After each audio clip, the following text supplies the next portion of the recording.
ආයුබෝවන්. පැත්තක ඇත්ත කියන හිරු රාත්‍රී 9:30 ප්‍රධාන පුවත් ප්‍රකාශය සමගින් මම බුද්ධිධනුකා බේසිංහ.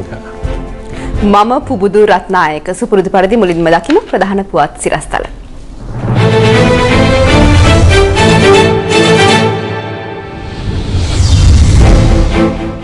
LTT සැමරුම් උත්සව සඳහා නීතියෙන් ඉඩක් නැහැ. පොලිස් මාධ්‍ය ප්‍රකාශක පවසයි. මහමගදී බිරිඳ ඝාතනය කර සැමියා සියදි විනසා ගනී. ඉන්දීය නාවික හමුදාපතිවරයා දිවයිනට. සිරියාවේ රසායනික අවි මුහුදට දැමීමේ තීරණයක්. ඉතුරුන් ක්‍රම රැසක් පිරිනමන සම්පත් බැංකුව සමගින් ඉදිරි කරමු. ලංකා සොයි අසම සම වසබුලට සම්මාන පිට. ජනාධිපති මහින්ද රාජපක්ෂ මහතාගේ ජන්මදිනය සහ පදවි ප්‍රාප්තිය නිමිත්තෙන් අද අනුරාධපුරයේදී ආගමික වතාවත් සිදු කෙරුණා. ඒ ජනාධිපති මහින්ද රාජපක්ෂ මහතාගේ මූලිකත්වයෙන් පොදුරාජ්‍ය මණ්ඩලීය රාජ්‍ය නායක සමළුවේ සභාපති දුරෙන් පිදුම් ලැබීම ජන්මදිනය සහ පදවි ප්‍රාප්තිය සමරන ජනාධිපති මහින්ද රාජපක්ෂ මහතාට සහ රටට ආශිර්වාදය පතා අද දහවල් මහා සංඝගත දක්ෂිනාවක් සිදු කෙරුණේ අනුරාධපුර ජයශ්‍රී මහා බෝ සමිඳුන් අභ්‍යාස සන්නිපාත ශාලාවේදී. මහා සංඝයා වහන්සේ 1200කට අධික පිරිසකට මෙහිදී දානය පිළිගැන්වුණා. අටමස්ථානාධිපති පූජ්‍ය පල්ලේගම සිරිනිවාස නාහිමියන් සහ රුවන්වැලි සෑය විහාරාධිපති පූජ්‍ය පල්ලේගම හේමරතන නාහිමියන්ගේ මූලිකත්වයෙන් එහි ආගමික වතාවත් සිදු කෙරුණා. එහිදී විශේෂ අනුශාසනාවක් සිදු කළේ ලංකාරාම විහාරාධිකාරී උතුරුමැද ප්‍රධාන අධිකරණ සංඝනායක පූජ්‍ය රළපනාවේ ධම්මජෝති නාහිමියන් සහ අගමහා පඬිත පූජ්‍ය කොටුගොඩ ධම්මාවස අනුනාහිමියන් විසින් 2014 මූල්‍ය වර්ෂය සඳහා පාර්ලිමේන්තුවට ඉදිරිපත් කළ අයවැය මෙරට ජනතාවගේ ජන ජීවිතයට කෙසේ බලපෑමක් සිදු කරයිද? ඒ පිළිබඳව අයවැය 2014 විශේෂාංගය තුළින් අද සිට විවිධ ශේෂ්ඨ ඔස්සේ විමසා බැලීමක් සිදු කිරීමට හිරු ප්‍රවෘත්තිංශයේ බාති ආර්ථනායක සූදානමින් සිටිනවා. ඕපබුදු මිලියන 20කට අධික ශ්‍රී ලාංකීය ජනතාවගේ ජන ජීවිතයට ඍජුවම බලපාන ප්‍රධාන මූල්‍ය ලේඛනය එනම් ලබන වසරට නියමිත අයවැය සම්බන්ධයෙන් සමාජයේ විවිධ ස්තරයන් විවිධ පැතිකඩ ඔස්සේ මෙවන විට විවිධාකාරී විග්‍රහයන් ඉදිරිපත් කරමින් පවතිනවා. එවැනි පසුබිමකදී හිරු ප්‍රවෘත්ති අප සූදානම් වන්නේ අයවැය සම්බන්ධයෙන් වඩාත් විශ්ලේෂණාත්මක සහ තුලනාත්මක විග්‍රහයක් ඔබ හමුවේ තැබීමටයි. සංචාරක ක්ෂේත්‍රයේ දේශීය ආදායම් ඉපැයීමේහි ප්‍රධාන ක්‍රමෝපායක් බවට පත් කර ගැනීම රජයේ න්‍යාය පත්‍රයේ ඉහළින්ම සඳහන් වී තිබෙනවා. ඒ අනුව සංචාරක ක්ෂේත්‍රයට මෙවර අයවැයෙන් නැති බලපෑම කුමක්දයි අප මුලින්ම විමසා බලමු. ඇත්තටම මමත් ආර්ථික විද්‍යාඥයෙකු විශ්වාස කරන එක තමයි සංචාරක කර්මාන්තයේ ලංකාවේ පළවෙනි ආදායම් මාර්ගය වෙන්න ඕනේ නැහැ කියන එක. ඉන්දියාවේ පරමාණු වල මොන හරි ප්‍රශ්නයක් ඇති වුණා. ලංකාවේ සංචාරකේ නැති වෙනවා. හැබැයි ඒ වගේ මතක තියාගන්න සංචාරක කර්මාන්තය කියලා කියන්නේ ඕනම ව්‍යසනයක් ඉවර වෙච්ච සැනින් ඉතාම වේගෙන් නැගිටින කර්මාන්තය. ගත වූ කාලය තුළ මෙරට සංචාරක ක්ෂේත්‍රයේ ප්‍රගතියක් අත්කරගෙන තිබෙනු දැකිය හැකියි. මේ වසරේ ඔක්තෝබර් මාසය දක්වා පමණක් ශ්‍රී ලංකාවට 9 ලක්ෂයකට අධික සංචාරකින් පිරිසක් පැමිණ තිබෙනවා. එහෙත් කොළඹ විශ්වවිද්‍යාලයේ සංචාරක ආර්ථිකය පිළිබඳ පශ්චාත් උපාධි පාඨමාලාවේ සම්බන්ධීකාරක ආචාර්ය සුරංග සිල්වා මහතා පවසන්නේ මෙරටට විදේශ විනිමය ලබා ගැනීමේ ක්‍රමවේදවල ඇති සිදුරු තුලින් සංචාරකයින් රිංගා යන බවයි. පැකේජ් එක විකුණන්නෙත් එහෙනම් ඒ 7-5ක්වත් අපේ රටේ නැත්තම් මේට ආම ඒගොල්ලෝ රුපියල් දෙනවා නම් වියදම් කරන්න. ඒගොල්ලෝ සමහරවිට ගයිත්ත දාන්නෙත් ඒගොල්ලන්ගේ ජාතිකයෝ අපේ භාෂාව ඉගෙන ගත්තේ අය. කෙසේ වෙතත් විදේශිකයින්ට ඉඩම් බදු ක්‍රමයට ලබා ගැනීමේදී බද්ධ 15% දක්වා ඉහළ දැමීමට මෙවර අයවැය යෝජනා කිරීමෙන් මේ තත්ත්වය තුලණය වී තිබුණත් එහි වෙනත් පැතිකඩක් සුරංග මහතා පෙන්වා දුන්නා. සංගිල්ල යනවා. එතකොට අනිකුත් හිතන්න එපා අපේ රට මේ ලංකාවේ තියෙන එකම ගමනාන්තය මේ සංචාරකයෝ අද ගන්න පුළුවන් කියලා. අපිට විශාල තරගයක් තියෙනවා. ඒ තරගය තුල අපිට සිද්ධ වෙනවා මේ කියන උපක්‍රමයන් ඒ තරගයට අනුරූප විදිහට හදන්න. 2014 අයවැයෙන් සංචාරක ක්ෂේත්‍රයේ උන්නතිය උදෙසා මෙවන් යෝජනා ගෙන ඇති මොහොතක පුරවැසියා සහ රජය අවධානය යොමු කළ යුතු කාරණා පිළිබඳවද අවසානයේ සුරංග මහතා පෙන්වා දුන්නා.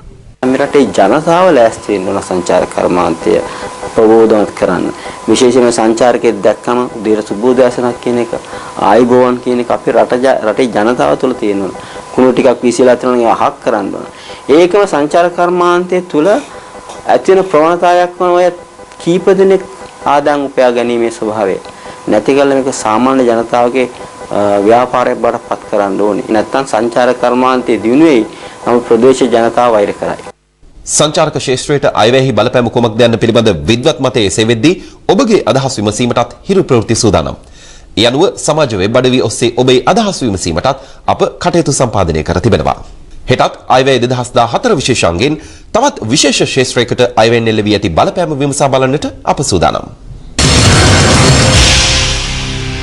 මෙවර අයවැයෙන් රාජ්‍ය හා පෞද්ගලික අංශයේ සේවක වැටුප් සම්බන්ධයෙන් රජය අනුගමනය කර ඇති පිළිවෙතට ඉදිරි පළාත් සභා මැතිවරණයේදී ප්‍රතිචාර දැක්විය යුතු බව ජාතික සේවක සංගමේ මාධ්‍ය ලේකම් සුනිල් ද සිල්වා මහතා පවසනවා. එක්සත් ජාතික පක්ෂ මුලස්ථානයේදී අද පැවැත් වූ මාධ්‍ය හමුවකදී ඔහු මේ අදහස් පළ කළා. මේ රජයේ කිසිම සැලැස්මක් නැහැ. සංස්ථා මණ්ඩල අධිකාරී බැංකු පෞද්ගලික සහ රැකියා නොමැති පුජ්‍යලයන්ගේ ආදායම ගැන මේ රජයේ මේ අයවැයෙන් කතා කරලා නැහැ. ඒ අංශවලට කිසිදු දීමනාවක් නැහැ. මේ රජය දැන් යුද්ධ නිමා කළා සුද්ධේ පටන් අරන් අපි ඉල්ලන්නේ එක්කෝ අත්‍යවශ්‍ය භාණ්ඩ මිල අඩු කළ යුතුයි. නැතිනම් ජනතාවට වැටුප් වැඩි කළා ආදායම් වැඩි කළා සුබ සිද්ධිය ඇති කර යුතුයි. වැටුප් වැඩිම දීමනාවක් විදියට විතරක් වැඩි කළා පොඩි රංගපෑමක් කරලා තියෙනවා. එළඹෙන පළාත් සභා මැතිවරණේ රාජ්‍ය සේවක විශ්‍රාමිකයන් රජයට විරුද්ධව ඡන්දය ප්‍රකාශ කළා අරගලයක් කළ යුතුයි කියලා මේ රටේ සමස්ත වෘත්ති සමිති වෙනුවෙන්ම අපි යෝජනා කරනවා. මේ අතර අද පෙරවරුවේ කොළඹදී වෘත්තීය සමිති සම්බන්ධීකරණ මධ්‍යස්ථානයේද මාධ්‍ය හමුවක් ඇඳවා තිබුණා. මේ අයවැය කතා ඉදිරියට ලොකුම නිවුස් එක තමයි රාජ්‍ය සේවකයාගේ 1200ක් ජීවනාංක දීමනාව දෙනවා කියලා කියපු එක. 2006 ඉඳන් රාජ්‍ය සේවකයා විශ්‍රාම යන්නේ 2006 පඩියට. 2013 ඔහු අද විශ්‍රාම යන්නේ 2006 වැටුපට. මාසෙට රුපියල් 2633කින් බදු වැඩි කරන ආණ්ඩුව රජයේ සේවකයාට 1200ක ජීවනාංක දීමනාවක් දෙන්නම් කියලා කියනවා. මේක කොහෙද ප්‍රමාණවත් වෙන්නේ? මේ ආණ්ඩුව ගොවියටත් ණයයි. කම්කරුවගේ වැටුපෙන් කොල්ල කනවා. එහෙම කරලා බොරු කරන අයවැයක් තමයි මේ පාර ඉදිරිපත් කළා. අපි ඉදිරිපත් කරපු මේ ඉල්ලීම් 21 ලබා ගැනීම සඳහා ගත යුතු උපරිම වෘත්තීය ක්‍රියාමාර්ගන් අපි සූදානම් කරමින් තියෙනවා. LTTE සංවිධානයේ නායක වේලුපිල්ලේ ප්‍රභාකරන් සැමරීම සඳහා කිසිදු උත්සවයක් පැවැත්වීමට නීතිමය ඉඩක් නොමැති බව පොලිස් මාධ්‍ය ප්‍රකාශක ජ්‍යෙෂ්ඨ පොලිස් අධිකාරී අජිත් රෝහණ මහතා පවසනවා. ඔහු සඳහන් කළේ එවැනි පෙළපාලියක් හෝ රැස්වීමක් පැවැත්වීමට කටයුතු කළහොත් ඊට නීත්‍යානුකූල පියවර ගන්නා බවයි. දවසේ පුවත එළමෙන සතියේ 26 වෙනිදා LTT සංවිධානයේ නායකයව සිටි වේලුපිල්ලේ ප්‍රභාකරන්ගේ උපන්දිනයේදී තිබෙනවා. ඊට අමතරව නොවැම්බර් මාස 27 වෙනිදා LTT සංවිධානය සිය යුද විරුවන් සැමරීමේ උත්සවයක් පවත්වනු ලැබුවා. LTT හිතවාදී වෙබ් අඩවි මෙවර දෙම උත්සවයේ පැවැත්වීමට උතුරේ කටයුතු යොදන බවට ප්‍රචාරයක් ගෙන යන අතර පොලිස් මාධ්‍ය ප්‍රකාශකවරයා පැවසුවේ එවැනි කටයුත්තකට කිසිසේත් ඉඩ ලබා නොදෙන බවයි.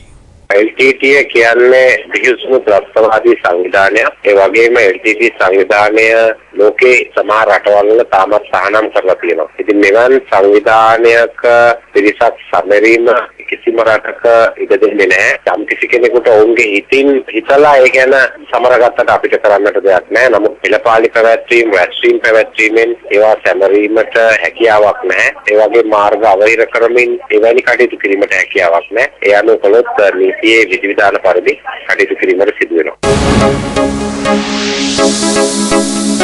දවසේ පුවත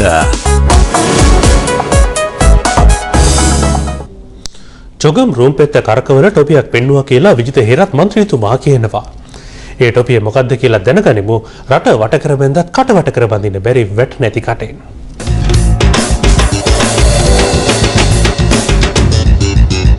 ජනාධිපතිතුමා අංගලගේ මහත්තයාට හොඳ ඇමතිකමක් දුන්නේ. හැබැයි ඉතින් ඒකේ මට අයිති ඇමතිකමකුත් තියෙනවා. ඒකේ තියෙනවා කාන්තා කටයුතු. ඒක හැබැයි එතුමාට නම් ඒක කොබින්නේ නැහැ. අන්න ඒක මට දුන්නා නම් මං ඉවන්නේ උඟක් වань. ඔය ඕකටත් කියලා විශේෂ දෙන්නේ බෑ. මේ තියෙන අමාත්‍යාංශයේ වැඩ කටයුතු හරියට කරන්නේ නැතුව මේ කාන්තා අමාත්‍යාංශයක් අමුණ ගන්න හදන්නේ මොන දෙයකට මේ චෝගම් එක ගෙනල්ලා පින්තූරයක් ගන්න කෝටි 70ක මුදලක් වියදම් කරලා තියෙනවා. මේ ගෝත්‍රික දේශපාලනය රටට කීර්තියක් අම්මන හැම වෙලාවෙම එක නිල් කොඩිය එක කොළ කොඩියකට අරගෙන අපි ජාතික හැංගීම බිමට දාන්න සූදානම් වෙලා තියෙනවා. පොදුරාජ මණ්ඩලය කියන හොඳ වැඩක්. නමුත් මේක ලංකාවේ කිරුවේ මුලින්ම ගත්ත මේකේ බලපඩ වෙන්නේ කාටද? අපිට ඊට වඩා ගොඩක් වැඩ කරන්න තියෙනවා මේ රටේ. මේකද රටට කරන ආදරේ. මේ එක එක කෙනා එක්ක අපි එනකොටා ගන්න කාලේ අපි අවසන් කරන්න වෙලා තියෙනවා. මුළු ලෝකෙම චෝගම් එක මෙහෙන් තියන්න ඉඩ දෙන්නේ නැතුව ඉඳ හැදුවේ. අන්තිමට තිබ්බා. මේවා දකින්න කැමති නැති මිනිස්සු තමයි මේවා වර්ජනය කරන්නේ. අයවැය වලට එන්නේ නැත්තේ ඉදිරිපත් කරන්නේ ඒක අහගෙන ඉන්න අමාරු අය. බජට් එක හොඳයි වගේ ඔයගොල්ලෝ ඔක්කොලාටම.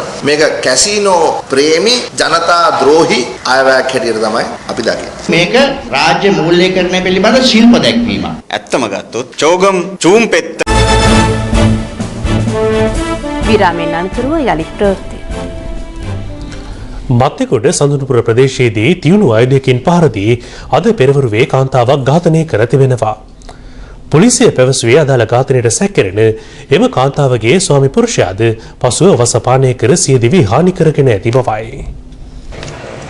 වයස අවුරුදු 40ක් පමණ වූ අනුලාවතී හේරත් නැමැති මෙම කාන්තාව අද පෙරවරුවේ මත්තිකොඩ ශ්‍රී පියරතනාරාම විහාරස්ථානයට ගොස් ඇත්තේ සිය දියණිය දහම් පාසල් ඇරලවීම සඳහායි.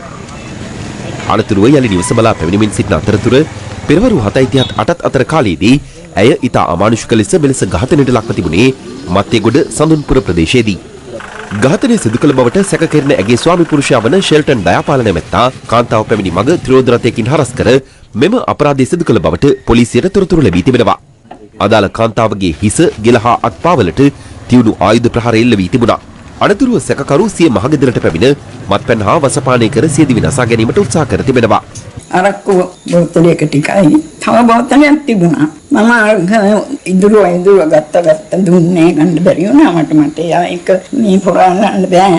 ඉතින් ඒක දීුවා. දීන හිටන් අර වහල කුප්පිය එන්න ඇති අපැත්තට ඉදුරුවා. අප වාර්තාකරු පැවසුවේ පසුව අදාළ පුද්ගලයා හෝමාගම මූලික රෝහලට ඇතුළත් කර ඇති අතර එහිදී ඔහු ජීවිතක්ෂයට පත්ව ඇති බවයි. මේ යන විට සැකකරු 53 වන වියේ පසු වුණා. ඥාතීන් පවසන්නේ කලක සිට පැවති විවිධ ආරවුල් හේතුවෙන් මෙම අඹසැමියුල වසර කිහිපයක සිට වෙන්වෙන්ව වාසය කර ඇති බවයි. මීට වසර දෙකකට පමණ ඉහතදී අදාළ ස්වාමි පුරුෂයා මෙම කාන්තාවගේ කකුලට තියුණු ආයුධයකින් පහර දීම හේතුවෙන් ඇය පාදයේ ආබාධයකටද ලක්ව සිටි බව ප්‍රදේශවාසීන් පවසනවා. මීට අමතරව ඉඩම් සම්බන්ධයෙන්ද මෙම අඹසැමියුල අතර විටින් විට ආරවුල් හටගෙන ඇතැයි සඳහන්. අප වාර්තාකරු ප්‍රකාශ කළේ මෙම අඹසැමියුවල දික්කසාද වීම සඳහා ගල්කිස්ස දිසාධිකරණයේ නඩුවක් ගොනු කර තිබූ බවයි. මෙම සිද්ධිය සැලවීමත් සමග ජීවිතක්ෂයට පත් වූ අනුලාවතී හේරත් මහත්මියගේ මව වන ධම්මපාලනී මෙහෙණින් වහන්සේද දැඩි කම්පනයට පත්ව සිටිනවා. මගේ රත්තරන්දුවේ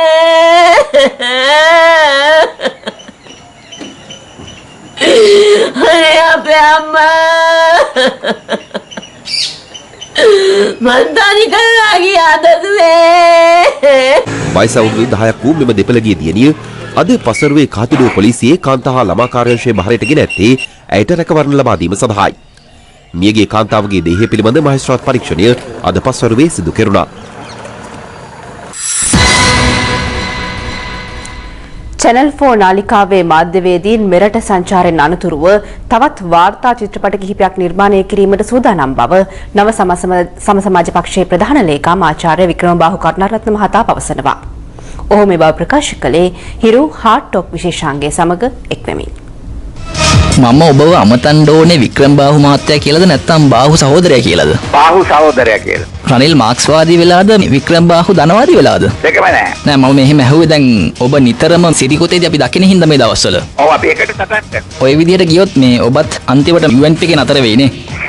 UNP එකට යනවා නම් මං ඉස්සරම යන්න තුන. මේ ආණ්ඩුව එලවලා විපක්ෂ නායකවරයා බලයට ගේන එකද ඔබේ අරමුණ? විපක්ෂ නායකයා එනවද නැද්ද කියන එක යාගේ වැඩන්නේ. හැබැයි වෙන ධනපති නායකයෝ ජාතිවාදී නායකයන්ට වඩා එයා එනවා නම් මට දැනෙන්න. ඔබේ පක්ෂය මොකද්ද?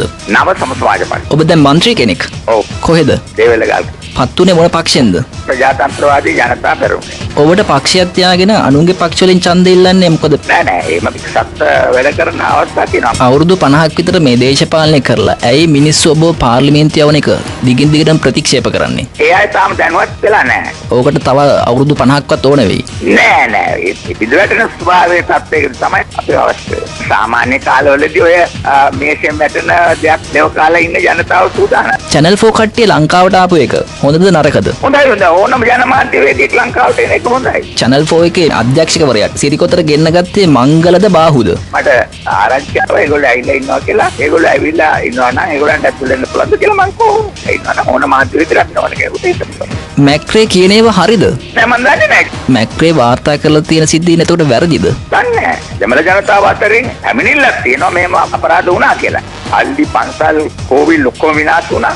LTT එක හින්දා. LTT හන්දනේ රජයේ යුද්ධය නිසා. LTT හන්ද LTT ඒවා විනාශ කළේ නෑ නේ. ඉතින් මැක්‍රේත් කියන්නේ ওই ටිකමනේ. එනයි ඉතින් මන් දන්නේ ඒක හරියන්නේ නැහැ. ඇයි ඔය ගැන ප්‍රශ්න කළේ නැද්ද මැක්‍රේගෙන්? මොනවා ප්‍රශ්න කරන්නද මම? හදිස්සියම මේ මානවිකම් සමුලක් තියන්න මතක් වුණේ කාට පෙන්වන්නද ඕවා? අනොයිකුත් මට මේ ප්‍රභූන් වෙනවා. ඒ සියල්ලන්ටම අපි කරුණු කාරණා ඉදිරිපත් කිරීම සඳහා. එහෙම කරලා බලාපොරොත්තු වෙන්නේ මොකද්ද? මේ අපේ රටේ කීර්ති නාමය රැකගන්න. උතුරෙනුත් ආවනේ ඔකට සහභාගී වෙන්න දෙමළ ජනතාව අර ෆොටෝ උස්සන් හිටියේ. channel 4 එක ඊළඟ හදන වීඩියෝ එකේදීත් ඒ ඡායාරූප තියෙයි නේද? ඔය ඒවත් ඒ සියලු තොරතුරු ඒගොල්ලන් අරගෙන ගියාම දායි. ඒගොල්ලෝ කිව්වද මේව එක්කහු කරලා තව වීඩියෝ එකක් හදනවා කියලා? වීඩියෝ ගණනාවක් හදනවා කිව්වා. දැන් යුද්ධය අවසන් කිරීමේ හින්දාත් මැරෙන්නේ නැහැ මිනිස්සු දැන්. ඉතින් ඒක මානවිකම් ආරක්ෂා කිරීමක් නෙවෙයිද එතකොට? නෑ යුද්ධේ එහෙම අවසන් වෙලා නෑ ඔය කියන විදිහට. සතුපස්සල මිනිස්සු මැරුණා. වකුගඩු රෝග හැදිලා මැරෙනවා. ඉතින් වයසට ගිහිල්ලත් මිනිස්සු මැරෙනවානේ. හරි. නිත්‍යං දුක්ඛං අනාත්මං කියන්නේ කවුරුත් දන්නවනේ. යුද්ධමය තත්ත්වයක් රටේ තියෙනවා. ඔබ ඉන්නේ ලංකාවේද ඇෆ්ගනිස්තානේද? මෙහෙ මේක පේන්නේ නැහනේ. මොකද නැති. මොන කණ්ණාඩියෙන්ද බලන්නේ ඔය? මොන කණ්ණාඩියෙන්ද මම කණ්ණාඩි දාන්නේ මම සාමාන්‍යයෙන් නැහැ. හම්බන්තොට ගුණුරුව හැඳිල්ල ප්‍රදේශයේදී අනවසරයෙන් නැති තිබූ විදුලි රැහෙන ගැටී මිය ගිය වනාලි සිව්දෙනාගේ පශ්චාත් මරණ පරීක්ෂණය අද පැවැත්වුණා. එකම ස්ථානයකදී එම වනාලි සිව්දෙනා මරණයට පත්වුණේ පෙරේදා රාත්‍රියේදී. අද පෙරවරුවේ මියගිය වනාලි සිව්දෙනාගේ පශ්චාත් මරණ පරීක්ෂණ සිදු කෙරුණේ උඩවලව ඇත්තතුරු සෙවණේ පශු වෛද්‍ය නිලධාරී විජිත පෙරේරා මහතාගේ සහ වනජීවී සංරක්ෂණ දෙපාර්තමේන්තුවේ පශු වෛද්‍ය අධ්‍යක්ෂ තාරක ප්‍රසාද් මහතාගේ ප්‍රධානත්වයෙන්. විදුලි සැර වැදී මරණයට පත් වූ වනාලි සිව්දෙනා අතරට අවුරුද්දක් පමණ වයස ඇති අලිපැටව කුදායත්. මියගිය සද්දන්තයින් අතර ඇතින්නියන් දෙදෙනෙකුද වනවා. මියගිය පැටවාගේ මවද ඒ අතර සිටියා. වනජීවී නිලධාරීන් සඳහන් කළේ වන අලින් සිව්දෙනා මරණයට පත් කළ විදුලි වැට හැදිල්ල වැව්රක්ෂිතයේ අනවසරයෙන් පවත්වාගෙන ගිය වගාවක් ආරක්ෂා කිරීම වෙනුවෙන් ඉදිකර තිබූ බවයි. සිද්ධිය සම්බන්ධයෙන් ඊයේ දිනේදී එක් පුද්ගලයෙකු අත්අඩංගුවට ගත් අතර පොලිසිය පැවසුවේ එම පුද්ගලයා අදාළ වගා බිමේ මුරකරු බවයි. කෙසේ වෙතත් වන අලින් සිව්දෙනෙකු මරණයට පත් කළ අනවසර විදුලි වැට ඉදිකර තිබූ වගා බිමේ හිමිකරු මෙතෙක් අත්අඩංගුවටගෙන නැහැ. පොලිසිය පැවසුවේ ඔහු මේ වන විට ප්‍රදේශයේ අතහැර පලා ගොස් ඇති බවයි. සිද්ධිය සම්බන්ධයෙන් හම්බන්තොට වනජීවී කාර්යාලය සහ හම්බන්තොට පොලිසිය පරීක්ෂණ පවත්වනවා. දැන් රටවටා හිරු. රටවටා හිරු. හෙට සහ අනිද්දා දෙදින තුළ ගාලු නගරයේදී පැවැත්වීමට නියමිත ගාලු කතිකාව 2013 නාවික සම්මන්ත්‍රණයට සහභාගී වීම සඳහා ඉන්දියානු නාවික හමුදාපති අඩ්මිරාල් ඩිනේ ජෝසි මහතා අද මෙරටට පැමිණියා. ඉන්දියන් සාගර කලාපයේ මතුවමින් පවතින ප්‍රවණතා යන තේමාව යටතේ මෙවර සමුළුව පැවැත්වීමට නියමිතයි. අනුරාධපුර ලංකා ගමනාගමන මණ්ඩලයේ සේවකයන් දෙදෙනෙකුට පහර දීමක් සම්බන්ධයෙන් පොලිස් නිලධාරියෙක් සහ බන්ධනාගාර නිලධාරියෙක් තවමත් අත්අඩංගුවට නොගැනීම සම්බන්ධයෙන් ලංගම සේවකයන් පිරිසක් අද අනුරාධපුර ලංකා ගමනාගමන මණ්ඩලයේ ඉදිරිපිටදී උද්ඝෝෂණයක නිරත වුණා. එම සේවකයන් පවසන්නේ අද රාත්‍රියේ 12 වන විට ඔවුන් අත්අඩංගුවට නොගතහොත් හෙට වැඩ වර්ජනයක ආනමඩුව කොට්ටුකච්චිය ගම්වාසීන්ට බෙදා හැරීමට නියමිතව තිබූ ලියුම් රැසක් කොට්ටුකච්චිය ප්‍රදේශයේ කැලේක දමා ගොස් තිබියදී හමු වී තිබෙනවා. මේ සම්බන්ධයෙන් පුත්තලම තැපැල් අධිකාරිය එස්.වයි. ප්‍රසබ්දීන් මහතා පැවසුවේ මෙය බරපතල සිද්ධියක් බැවින් ඒ සම්බන්ධයෙන් හෙට දිනේ පරීක්ෂණයක් පවත්වන බවයි. මෙම ලිපිතොගේ හමු වී තිබුණේ ප්‍රදේශවාසියෙකුටයි. යනකොට කොළ වගේක් දැක්කා. එතකොට ටිකක් විප්‍රාන් කරලා බලලා ලියුම් වගේ තිබුණා. ටිකක් ගිහින් බලන ලොකු ලියුම් ටිකක් උඩ තිබුණා. මේ බිම වැටලා තිබුණා. උඩ ගස් වල රැඳිලා තිබුණා ගොඩක්. ඉතින් අරන් බලනකොට මේ මහදේවියේ ලියුමකුත් තිබුණා. අර සාධකාර මුදලක් ගන්න 3,61,000 ගානක වගේ මුදලක්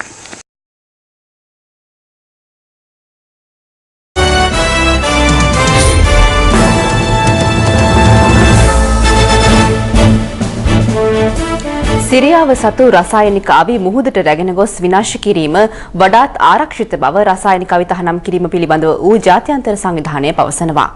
එම සංවිධානයේ ප්‍රධානියා පවසන්නේ ලබන මාස වන විට එම රසායනික අවි විනාශ කිරීමේ පළමු අදියර ක්‍රියාත්මක කළ යුතු අතර ඒ සම්බන්ධයෙන් ඇමරිකාවේ මැදිහත් වීම බලාපොරොත්තු වන බවයි. මේ අතර සටන්කාමීන් සිරියාවේ තෙල් සංචිත බහුල භූමි ප්‍රදේශයක් අත්පත් කරගෙන තිබෙනවා. ඒ ගැන තොරතුරු සහ තවත් පුවත් සමගින් දැන් ලොව වටා හිරු. ලොව වටා හිරු. දියර අල් සෝර් ප්‍රදේශයේ පිහිටි තෙල් සංචිත බහුල භූමිය අත්පත් කර ගැනීමත් සමග ජනාධිපති බෂාර් අල් අසාද් හට සැලකිය යුතු අන්දමක තෙල් හිඟයක් ඇතිවන බව විදෙස් මාධ්‍ය පෙන්වා දෙනවා. එම වාර්තා පවසන්නේ ඒ අනුව ඉදිරියේදී සිරියාවට තෙල් ආනයනය කිරීමට සිදුවනු ඇති බවයි. මේ අතර සිරියාව සතු රසායනික අපද්‍රව්‍ය ටොන් 798ක් සහ රසායන ද්‍රව්‍ය ලීටර් මිලියන 7.7ක් ජාත්‍යන්තර නීතියට අනුව ලබන මාසය වන විට විනාශ කිරීමට පියවර ගන්නා බව රසායනික අවිතහනම් කිරීම පිළිබඳ වූ ජාත්‍යන්තර සංවිධානය පවසනවා. ඉරානය සිය න්‍යෂ්ටික වැඩපිළිවෙල පිළිබඳව බටහිර රටවල් සමග එකඟතාවයකට පැමිණීම සම්බන්ධයෙන් ඇමරිකානු ජනාධිපති බැරක් ඔබාමා සිය සතුට පළ කර තිබෙනවා. ජිනීවාහිදී ඊයේ අවසන් වූ සාකච්ඡාවලදී ඉරානය එකඟතාවය පළ කර ඇත්තේ න්‍යෂ්ටික වැඩපිළිවෙලෙහි ඇතැම් අංශ නවතා දැමීමටයි. ඊයේ පැවති සාකච්ඡා සඳහා ඇමරිකානු රාජ්‍ය ලේකම් ජෝන් කෙරි එක්සත් ජාතීන්ගේ ආරක්ෂක මණ්ඩලයේ නිත්‍ය සමාජික රටවල විදේශ අමාත්‍යවරුන් සහ ජර්මනු විදේශ අමාත්‍යවරයා සහභාගී වුණා. සාකච්ඡා සඳහා මූලිකත්වය දැරුවේ යුරෝපා සංගමේ විදේශ කටයුතු පිළිබඳ ප්‍රධානී කැතරින් ඇෂ්ටන්.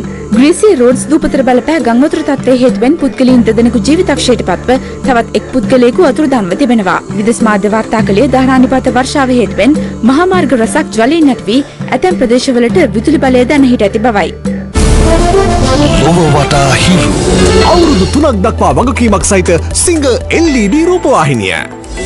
අම්මේ වෙලි කිරි අලුත් වෙලා. නෑ, දුවාසම කිරි දැන් අලුත් පැකට් එකක.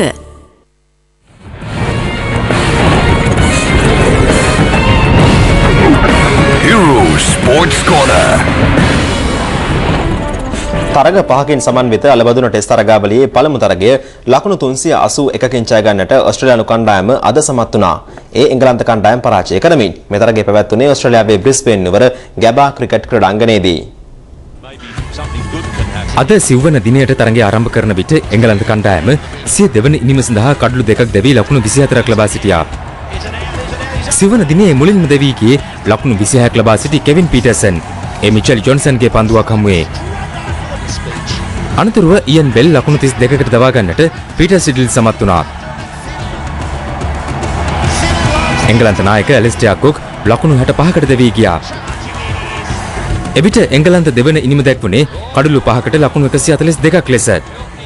අනතුරුව එංගලන්ත කණ්ඩායමට තවත් ලකුණු 9ක් එක් වෙද්දී ඕස්ට්‍රේලියානු පන්දු යවන්නන් එංගලන්ත පිටකරුවන් 3 දෙනෙකු නරඹන්නන් බවට පත් කළා. අවසානයේදී එංගලන්ත දෙවන ඉනිම ලකුණු 179 දී නතර වුණා. මෙම තරගයේ පළමු පන්දුර පාර දුන් ඕස්ට්‍රේලියාව සිය පළමු ඉනිමට ලකුණු 295ක් ලබාගත් අතර ඊට පිළිතුරු ලෙස එංගලන්ත කණ්ඩායම සිය පළමු ඉනිමට රැස් කළ ලකුණු සංඛ්‍යාව 136ක්. දෙවන ඉනිමේදී ඕස්ට්‍රේලියාව කඩලු 7ක් දැවී ලකුණු 401ක් ලබාගෙන සිය ඉනිම අත්හිටුවා එංගලන්ත කණ්ඩායමට ජයග්‍රහණය සඳහා ලකුණු 561ක දැවැන්ති ඉලක්කයක් ලබා දුන්නා. පළමු ටෙස්ට් තරගයේදී එංගලන්ත කොඳු නාරටියකින් දැමූ මිචෙල් ජොන්සන් තරගයේ වීරයා ලෙසින් සම්මාන දිනා ගත්තා.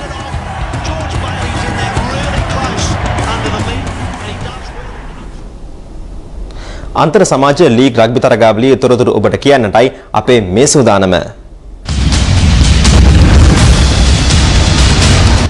අන්තර් සමාජ ලීග් රග්බි තරගාවලියේ සිය මංගල තරගයට අද සහභාගී වුණා හම්බන්තොට ෂාක්ස් කණ්ඩායම.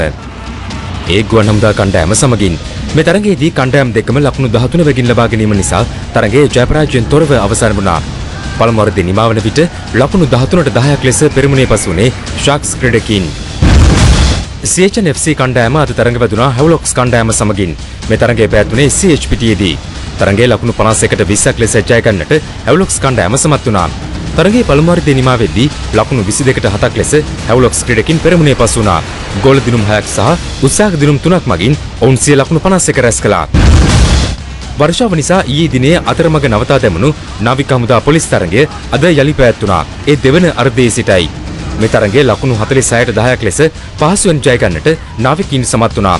ඊයේ පළමු වර්ධයට තරගය නතර කරන විට ලකුණු 22ට 3ක් ලෙස පෙරමුණේ පසු නේද නාවික හමුදා කණ්ඩායම. ගෝල දිනුම් 5ක්, උත්සාහ දිනුමක් සහ දඬුවම් පහර දෙකක් මගින් නාවිකයින් සිය ලකුණු 46 රැස් කළා.